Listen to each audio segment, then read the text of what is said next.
সালমা, তুমি এটা করতে পারো না। আমি তোমাকে ভালোবাসি, আমি তোমাকে ছেড়ে থাকতে পারবো না। চলো, আমি তোমাকে নিয়ে যেতে এসেছি। এই তুই কে রে? আমাদের বিয়ে ভাঙতে এসেছিস? আমি বিয়ে ভাঙতে আসিনি, আমি সালমাকে ভালোবাসি, তাই ওকে আমি নিয়ে যেতে এসেছি। কে তুমি?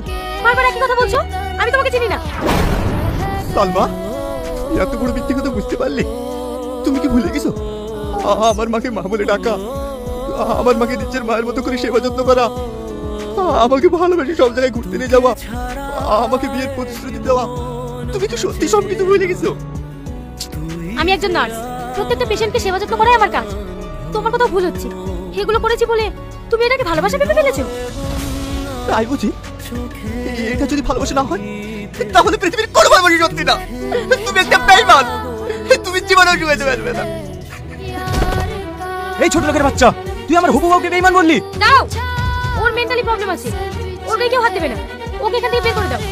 এই এখানে নিয়ে যা, ভালো করে ট্রিটমেন্টটা করে দিবি। চল চলো। সালমা, আমি পাগল না। সালমা, সালমা, তুমি আমাকে একবার বলে ভালোবাসো। সালমা, সালমা।